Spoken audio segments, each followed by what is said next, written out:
सिकंदर जीत गया, झूठी कहानी अपने सामने रखी गई।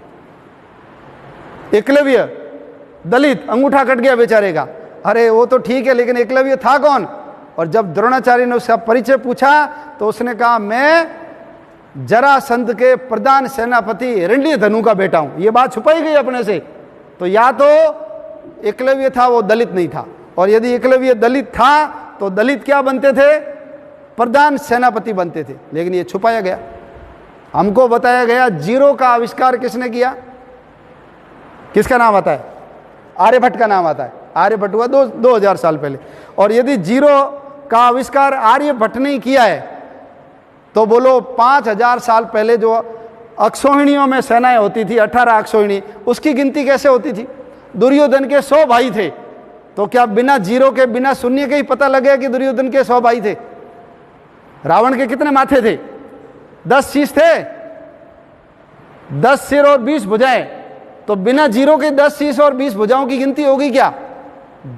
बाकी लोग तो हमारे संवत्सर के आसपास भी टिकते नहीं है। 5000 साल किसी की है ही नहीं गिनती। और हमारे भगवान राम तो 8,80,000 साल पहले पैदा हो गए।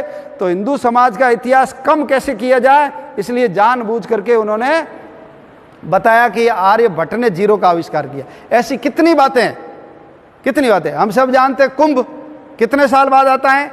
12 साल बाद आता है। तो 12 साल बाद यदि कुंभ आता है, इसका मतलब है हमारे बाप दादों को यह पता था ना कि 12 साल ही क्यों?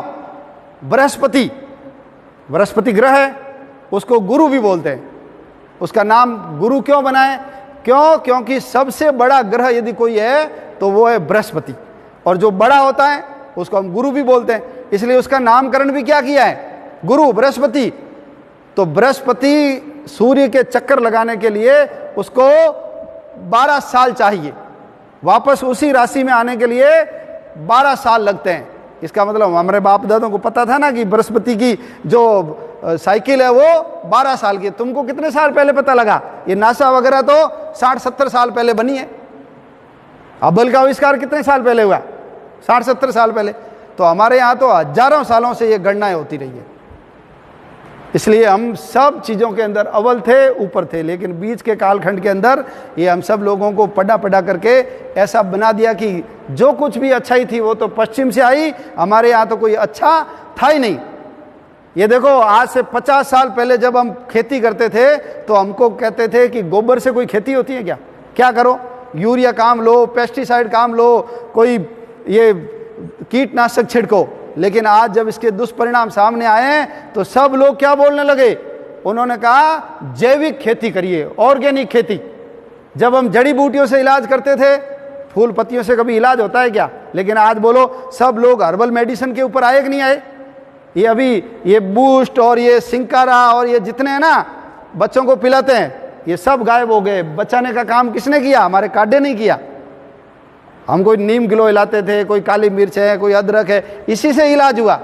आज हमारी बात के ऊपर वो वहाँ पर वापस हम प्रकृति की पूजा करते थे। पेड़ों की पूजा करो, नदियों की करो, पर्वतों की करो। लोग कहते हैं ये बहुत 6ठी शताब्दी में जी रहे, लेकिन अब लोग कह रहे हैं कि इको फ्रेंडली नेचर यदि डेवलपमेंट नहीं किया तो आने वाले समय में हम सब लोग मर जाएंगे। योग, सूर्य नमस्कार, प्राणायाम, ये सारी चीज़ें मान रहे हैं। अब हम जब ध्यान की बात करते थे कि ज्ञान प्राप्त करना, ध्यान लगाओ, लोग कहते थे ध्यान से कभी ज्ञान होता है क्या? तो देखो आज के संदर्भ में हमारे हाथ में मोबाइल है, ये एक डिवाइस है, इसके अंदर सॉफ्टवेयर होता है, और डिवाइस भी है, सॉफ्टवेयर भी है, तो उसको कनेक्टिंग नेटवर्क भी चाहिए। तो भगवान ने हमारा ये जो शरीर है ना, ये हमारा डिवाइस है, इसके अंदर मन, बुद्धि, चित्त, अहंकार, ये इसका सॉफ्टवेयर है। और जब ध्यान लगाते हैं तो उस परमात्मा से हमारा कनेक्शन जुड़ता है। और जैसे आज यहाँ बैठे हमको न्यूयॉर्क टाइम का अखबार पढ़ना है, तो आप या तो विमान पकड़ करके वहाँ जाओ, जाने में 20 घंटे लगेंगे, और आज का अखबार कल जा करके पढ़ोगे। और दूसरा, मोबाइल उठाइए और उसके अंदर 5 मिनट में डाउनलोड करके पढ़ लीजिए। जब ध्यान लगाते थे तो हमको सारी चीज़ें मिल जाती। लोग आज ध्यान के ऊपर आ रहे हैं, यानी हमारी सभी बातों के ये जो सिद्धांत थे उनको सब लोग वापस स्वीकार कर रहे हैं।